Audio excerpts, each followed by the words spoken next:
গতকাল অব্দি মুখ্যমন্ত্রী বলে গিয়েছেন যে এসআইআর আতঙ্কে নাকি 85 জনের মৃত্যু হয়েছে।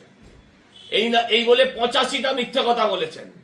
আজকে ওনার কাছে সুযোগ এসছে সত্যি কথা বলার, যে আতঙ্কে বিএলও সুইসাইড করেছেন। অভিযোগ জানিয়েছেন স্বয়ং বিএলও স্ত্রী।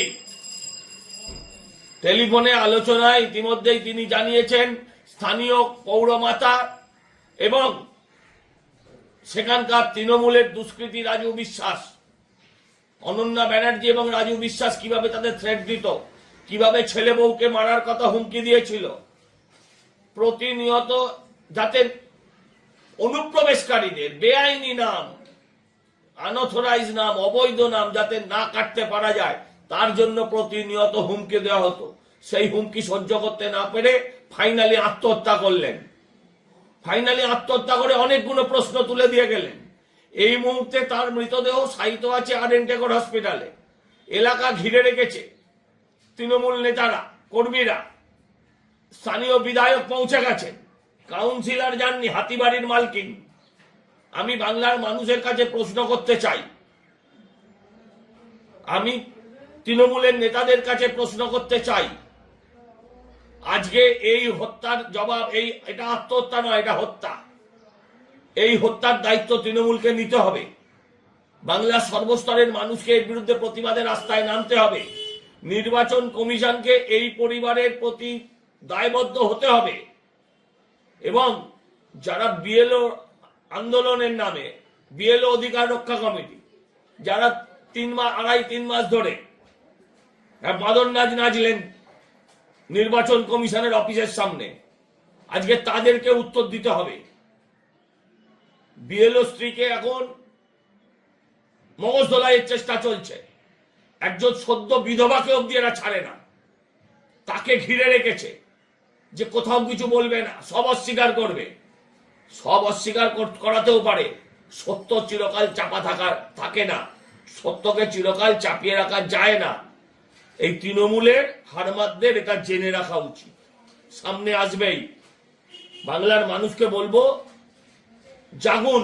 কেন্দ্র সরকার, রাজ্য সরকার, কোন সরকারের মুখের দিকে তাকিয়ে থাকতে থেকে লাভ নেই। নিজের সন্তান, নিজের পরিবারের মুখের দিকে তাকিয়ে আপনারা সংঘবদ্ধ হন, আপনারা রাস্তায় নামুন।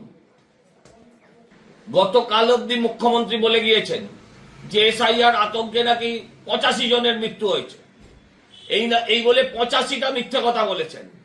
আজকে ওনার কাছে সুযোগ এসছে সত্যি কথা বলার, যে আতঙ্কে বিএলও সুইসাইড করেছেন।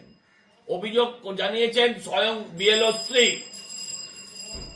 টেলিফোনে আলোচনায় ইতিমধ্যেই তিনি জানিয়েছেন স্থানীয় পৌরমাতা এবং সেখানকার তৃণমূলের দুষ্কৃতী রাজু বিশ্বাস, অনন্যা ব্যানার্জি এবং রাজু বিশ্বাস কিভাবে তাদের থ্রেট দিত, কিভাবে ছেলে বউকে মারার কথা হুমকি দিয়েছিল।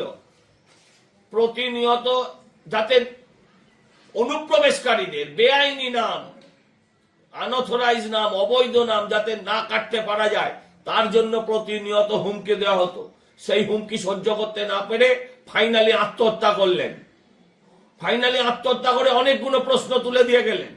এই মুহূর্তে তার মৃতদেহ শায়িত আছে আরএনটেগর হসপিটালে। এলাকা ঘিরে রেখেছে তৃণমূল নেতারা, কর্মীরা। স্থানীয় বিধায়ক পৌঁছে গেছেন, কাউন্সিলর যাননি, হাতিবাড়ির মালকিন। আমি বাংলার মানুষের কাছে প্রশ্ন করতে চাই, আমি তৃণমূলের নেতাদের কাছে প্রশ্ন করতে চাই, আজকে এই হত্যার জবাব, এটা আত্মহত্যা নয়, এটা হত্যা। এই হত্যার দায়িত্ব তৃণমূলকে নিতে হবে। বাংলার সর্বস্তরের মানুষকে এর বিরুদ্ধে প্রতিবাদের রাস্তায় নামতে হবে।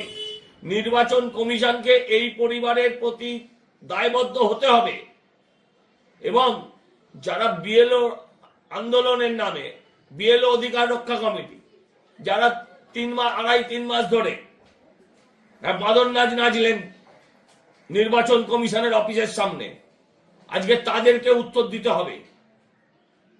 বিএলও স্ত্রীকে এখন মগজ ধোলাইয়ের চেষ্টা চলছে।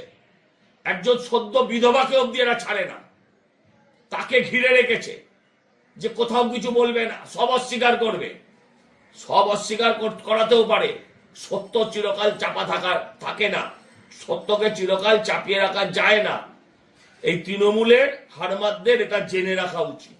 সামনে আসবেই। বাংলার মানুষকে বলবো, জাগুন। কেন্দ্র সরকার, রাজ্য সরকার, কোন সরকারের মুখের দিকে তাকিয়ে থাকতে থেকে লাভ নেই। নিজের সন্তান, নিজের পরিবারের মুখের দিকে তাকিয়ে আপনারা সংঘবদ্ধ হন, আপনারা রাস্তায় নামুন।